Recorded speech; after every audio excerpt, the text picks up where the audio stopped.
We're going to get started here. We want to thank the local media for coming out, and we have a few announcements to make. My name is Anthony Prince.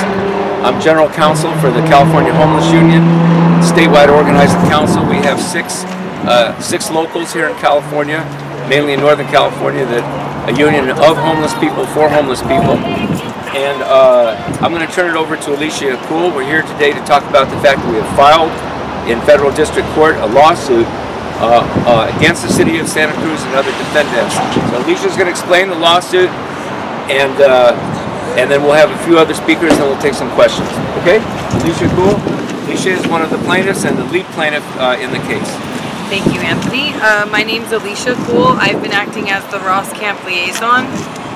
I have helped to file a lawsuit on the 8th and 14th Amendments. We have some very serious concerns that the city plans on disbanding this encampment, and they do not have available shelter beds indoor available shelter beds for all the members of this camp, let alone the homeless population in Santa Cruz as a whole. So it would be a violation to criminalize these people for this act of survival. And we have a very serious concern about the way the city has been handling it.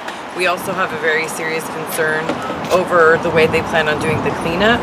We've asked some pertinent questions as to what that would look like, what they would be coming back to. The city attorney has refused to answer those questions to date. So, you know, we're really concerned. And I'd like to turn it over to Desiree. My name is Desiree, and I just want to say that we're not going to stop. We're not going to leave. We're going to stay right here. This cause is a good cause, and we're tired of being treated like dirt. We're human beings, and we bleed just like you guys. And we're good people. Yeah, you are. We're good people, and we need a safe place. This is a safe place right now for us. My name is Shannon Budmaska. I'm also a plaintiff in this case. I'm going to make the statement that I made before. It's not okay to judge people by the color of their skin, and it's not okay to judge people based on their sexuality, but it is okay to judge people based on their homelessness. I think that's highly unfair. And if you look at the 10 things that lead to genocide, we're at number 4, the way they treat the homeless in this county. My name is Rafael Saldana, You guys smell each other's and I like part of this complaint too. Like, I think we have a lot of rights that be missing here. The shelter has a lot of donations, money from churches and companies, and we not even have a penny part of that for homeless people. You know? We don't have food, we don't have showers. We needed like a place to live. You know, we stay here, and we're happy to stay here. We don't ask like the city for more, but you know, just to leave us alone and like not breaking our rights. You know? I got nowhere to go. What's your name? Santos? Hi, my name's Santos. I've been here for about 9 months, and what we're trying to do here is we're trying to have a community that everybody can depend on everybody, and everybody can rely on everybody. So when anybody needs any help, we try to help them all out. Nobody goes hungry here. You know, I mean, no, everybody gets fed. There is no closed mouths here. You know, all you have to do is ask for what you need. No women have been raped here. Oh, nobody's even died here from overdose alcohol. And nobody's died alone this year. No. I mean, we just have to look at one thing and help everybody else out. That's all we have to do. People die every year of exposure and drug OD, and here we've had no deaths of exposure, we've had no deaths of ODs, and the people who have died here didn't die alone. So that's something to be said, because last year, 5 or 6 of us died alone. That's right. They're dear friends of ours. And people died of exposure, people died of ODs, and that's not happening here. We're keeping each other safe. There's no homeless women being raped here. There's no violence here except for what happens on the freeways when they go by and throw firecrackers at us. Or shoot guns. Yeah. Nobody goes hungry, nobody goes without clothes. Everybody's got somebody to talk to. There was 58 this is a people that died community last here. year. They were homeless. And I don't see the police going into your neighborhood and going door to door and checking for warrants. But they do that here. Yeah, daily. on a daily basis, you know. And that's one thing is that I want to advocate for is that we need available shelter that treats people with dignity and respect. No sexual harassment. These are people just like any other people, and I don't feel like your rights should be taken away as far as freedom to come and go, freedom to have personal belongings without being unnecessarily searched. People assuming things about you, demanding your analysis, demanding that you go into treatment programs that you may or may not need. We need to treat people like they're just regular citizens. I mean, these are just people.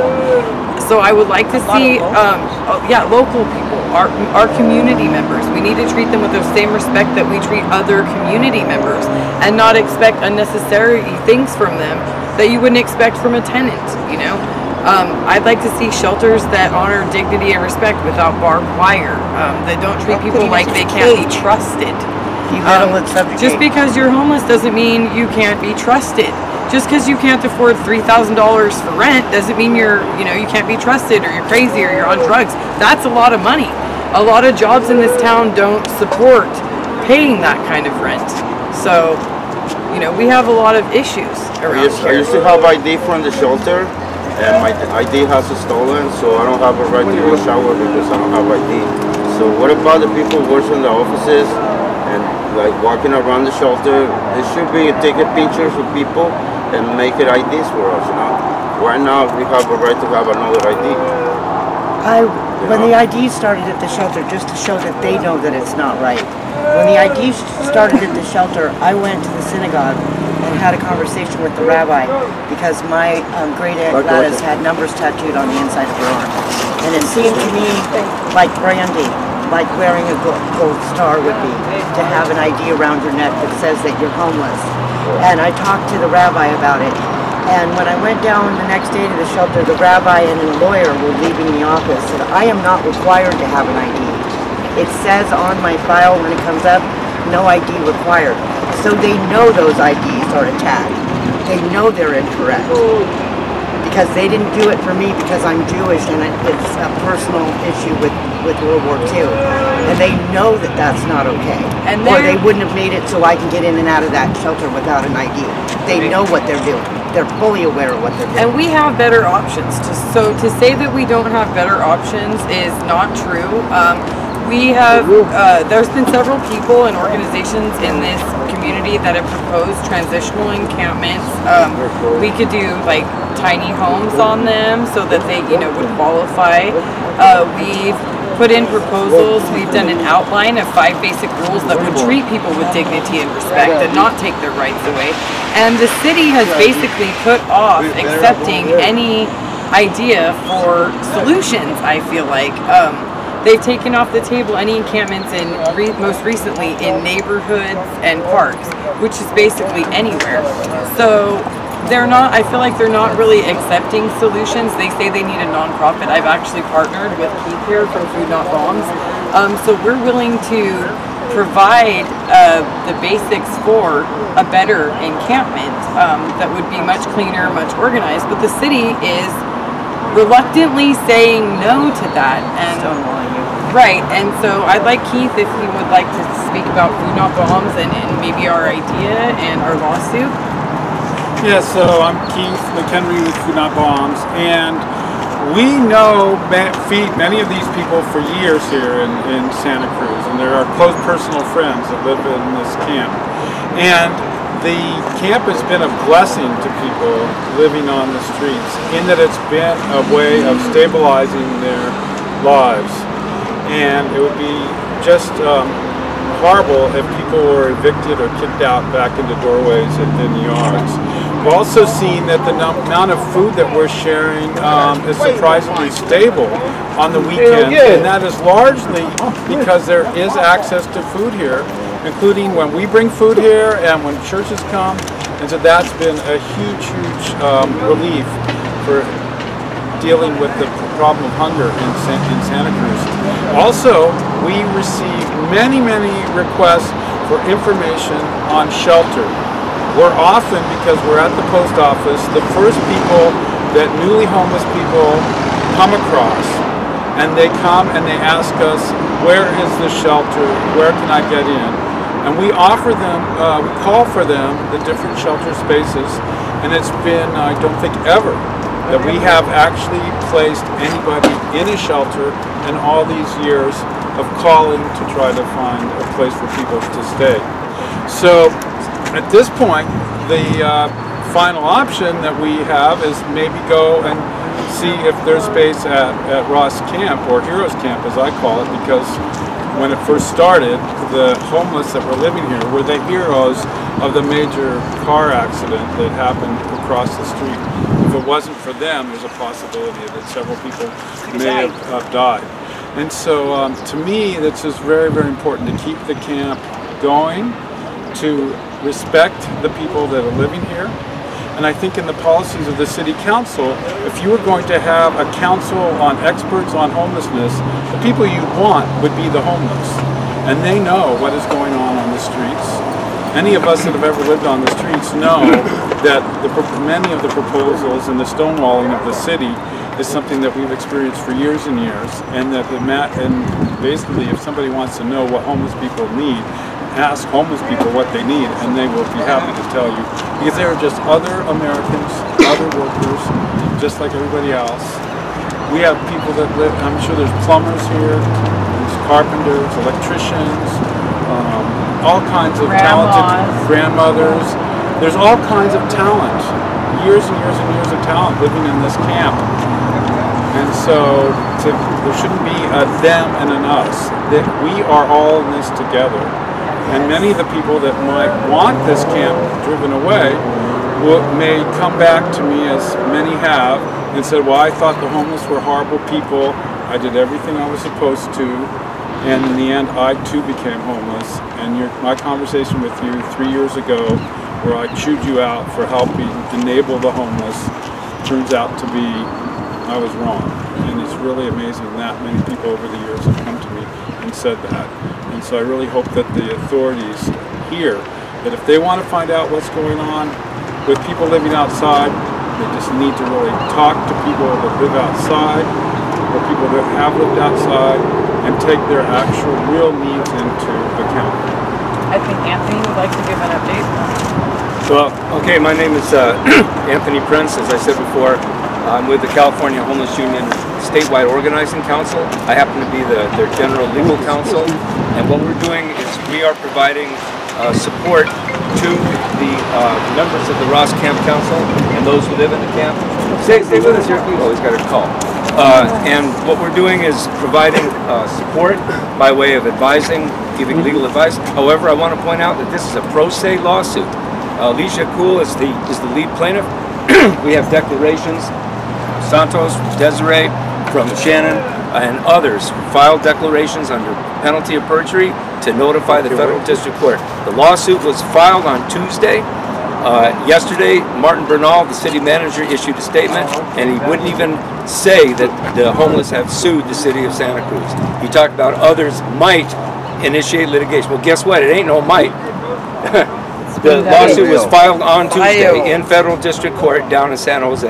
They don't want to admit that the homeless have gone into the ring to fight, not just here in the community, but in the legal arena as well. I want to say also that, as Keith just pointed out, everyone is one step away from homelessness. We just had a federal shutdown a few weeks ago. Career civil service federal employees were in the food lines. They were at the shelters, and they were one step away from becoming homeless and being evicted from their apartments.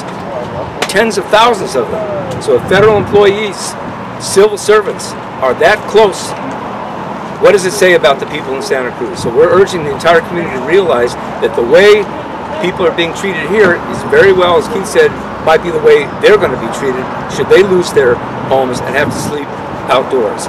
We're also asking the court to issue, or the plaintiffs here are asking the court to issue a temporary restraining order to stop any further actions to break up this camp until such time, or unless and until they are able to offer indoor safe shelter. Martin versus Boise is a 9th Circuit decision which says that it is unconstitutional and a violation of the 8th Amendment to criminally cite or sanction or otherwise punish people for being outdoors when there is no alternative indoor shelter. It's a major Ninth Circuit decision, and we're here to fight to see to it that the city of Santa Cruz accepts that decision and follows it. They're making a lot of noise, but so far we've been able to push them back. They first said March 15th they were going to break up the camp. We had a meeting just before then to train people to file this lawsuit. Then they said April 17th. That's been vacated. And so we feel confident we're part of this struggle to push back. So I think the last thing I would say about it is that we're training people. The Homeless Union is training those who live in the camps how to file their own complaints, how to file their own lawsuits. And we're suing not only the city of Santa Cruz, we have also sued the Take Back Santa Cruz organization, because it's come to our attention and we have signed sworn declarations from people who live in this camp that they have been shot at with paintballs, they have had frozen water bottles thrown at them, and they have seen the perpetrators drive away in cars with Take Back Santa Cruz bumper stickers. We have seen hate-filled speech on the internet, creating a very dangerous climate for people. And we think that the Take Back Santa Cruz needs to clean house. If their whole concept to Take Back Santa Cruz suggests that someone has taken their city away from them. The homeless have not taken anything away from anybody. And we are very concerned. We added them as a defendant because based on the declarations, it was clear that they're fomenting or maybe fomenting a climate of violence. If I was the leadership of Take Back Santa Cruz, I would be immediately taking steps to curb the members of that organization and restrict what they put out there and see to it that they are not going to be responsible for these acts of violence. But until such time as they do that, we've asked the court to intervene. You know what? They tried to steal my bike from me. I just built it. And they walked up to me and said, "Dad, you stole that bike." And they tried to take it away from me. And it took them about 20 minutes, and they still couldn't take it away from me. I drug him all the way to like where the bridge is, and kept going back and back. So my friend grabbed a big dumpster and pushed it into him, and he had Santa Cruz, everything, white truck, everything, guys, everything. I know who the guy is. Wes, did you want to say anything since we have your presence here? Come on, Wes. Wes White, President of Salinas Homeless Union, Monterey County. You've basically already said most of it. You know, my experience has been, I've been in multiple jurisdictions, and it seems like all of them, it doesn't matter how little, how much, how clean, how dirty, just the fact that you're there and you're not paying rent, you're automatically disposable and a target to be picked up, actually, you know, cited or arrested. That's what we're looking for. A weak legal pretext by way of not being able to afford rent gives them an in, and they're looking for people on parole, you know, probation, so then they can cite them for something else, give them a ticket for something silly like having a tent. And they, you know, it was really insulting when the Mayor Watkins said recreational camping, as if this is something for fun. This is survival, and I don't think the city, any jurisdiction, is interested in acknowledging that, and that's heartbreaking because they are public servants, and if they're not serving the public, United States citizens, and they're all assumed to be United States citizens, they have rights, and we're choosing to ignore those on purpose. One thing I want to point out is that even if you're not a United States citizen, you still have constitutional rights. The United States Constitution protects everybody in this country, citizen or non-citizen. We don't make any distinction, and we don't. That's not the issue here. You know what I'm trying to say? Yes. And that's I know that that's what Wes meant. So we're taking up for everyone in this camp, and we will continue to support the homeless residents of Ross Camp. And we are going to. The next step for us is we've already been given instructions by the court. We're going to follow those instructions. We served the city attorney on Tuesday. We're going to serve other defendants. We've already contacted the city attorney to begin the process of exchanging information and evidence. We're very serious. We're going to continue to help these guys. I can't tell you how proud we are to see homeless people learning the law, taking the matters into their own hands by filing their own lawsuit. This has never happened before in Santa Cruz history. Never has a group of homeless people, not represented by an attorney, filed a lawsuit in federal district court. So we think we've already been able to stay the hand of the city already. Just but whether the court gives us the temporary restraining order or not, they've already restrained themselves because we pushed them. for breaking up this camp. But the fight is just beginning. It's going to be in court, it's going to be here in the community, and it's going to be in the court of public opinion as well. So maybe some questions? Yeah, we'd like to know if the press has any questions. Yeah. Does the removal of the closure date impact the injunction if you don't have a date to prevent it? Well, the fact that they've vacated the removal date, we think that's a good thing.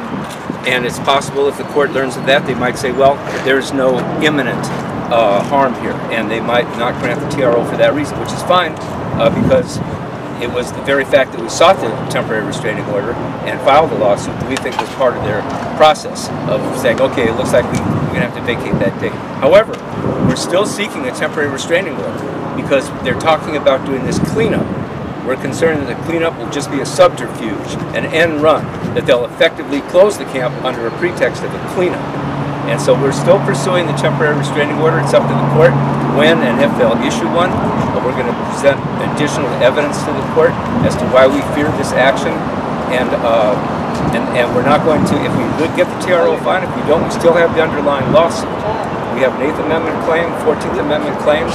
We're going up against a long-standing policy and practice in the city of Santa Cruz. And we're going to prove in court that they're acting in an unconstitutional manner. Any other questions? Yeah, you mentioned that you had asked about details for the cleanup from the city attorney, but have you also asked the fire chief for the sort of meet on that? I have asked the fire chief. He also didn't have specifics. He said that he would get back to me early next week and let me know and that we would have notice, but he didn't give me any advanced specifics and he didn't answer the questions that I had asked of Mr. Kondati. So no timeline? No timeline, no details from either person at this point. Sure, and I think Robert would like to speak. So, I, as you know, Jessica, work with Huff Homeless United for Friendship and Freedom, and I've handed you this flyer, Santa Cruz's History of Homeless Persecution, which goes through a whole number of individual, there's a whole context in which this harassment of the homeless takes place. Most recently, you may remember in the Sentinel, benches have been removed from around the county on bus stops. Yep. This happened, of course, throughout the downtown area after the earthquake, in spite of promises. You have the cutoff of meals over at the Homeless Lack of Services Center, as I call it, across the street. You have of course, the city has long had draconian laws around sleeping and camping, spare changing and sitting, even being on such a thing as innocent as a bench downtown. They have put a 1-hour limit on sitting on a bench downtown, which clearly targets homeless people. I mean, perhaps also disabled residents nearby, but they would call that probably collateral damage. There's an unprecedented stay-away ordinance that officers can invoke if they want to get someone out of a park for a long period of time, even without going to a court. All they have to do is issue what's called any kind of infraction, and they can force them away on pain of a year's penalty of their misdemeanor if they violate it. There are things like no standing on the median lines. They've closed off City Hall, they've closed off the library, and they've closed off the county building grounds at night when peaceful protesters who have long been protesting these laws try to come and raise the issues that really this camp through its existence is raising now. This camp itself is, as has been mentioned here, is a community. And that's the real thing I think the city wants to eliminate here. They don't want an independent community in this area. They want to have something managed by, controlled by, led by, and dominated by a whole social service process that is a transition to what? There is no housing it transitions to.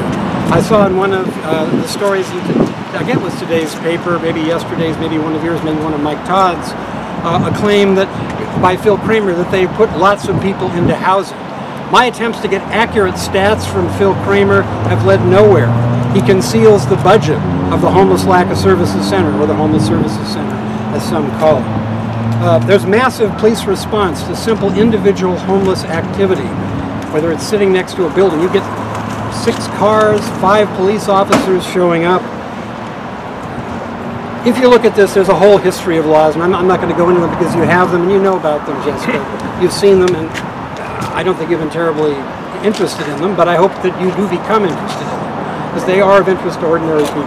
Thank you. I just want to quickly point out that the city has no open restrooms that are available to the public, and in fact, the restrooms that are behind you are actually the most accessible and several in one location, porta potties for the homeless to use. There are no bathrooms, but for the bathrooms that are right there, the people here would have probably no restroom in the city to use at all. Yeah, you have to go to a restaurant. Hey, well, I want to say something. I used to live in Capitola. Very few and none 24 hours. That's here. Hey, I used to live in Capitola for 14 years, and I cannot even have a right to go back to Capitola on my bike with my backpack because the police sees me like a homeless with my backpack and my trailer on my bike, and they say, go back where you came from.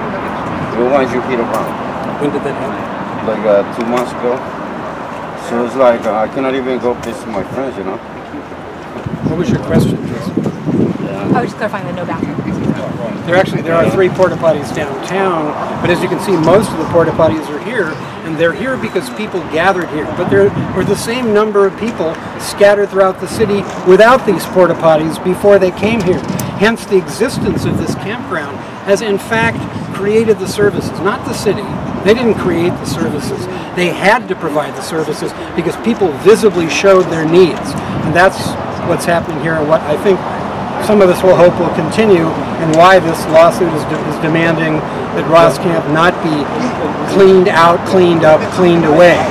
Cleaning up, yes, with the participation and the assistance of people who can stay here in the campsite, maybe cleaning it up a section at a time, but not by moving everyone away and then allowing a select number to return. And I'd like to thank the community members that have stepped up, and the church organizations and several organizations that have stepped up, because other than like the bathrooms and the hand washing stations, the city has provided very little services to this camp.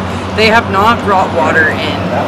They have not graveled the ground, you know, a little bit of wood chips. But I mean, as far as harm reduction measures and food and hygiene items and things that have kept the people here alive, that has in great amount came from the community and people who have volunteered and stepped up to help the people that are living here. That has not come from the city council. That's come from community members and people with big hearts.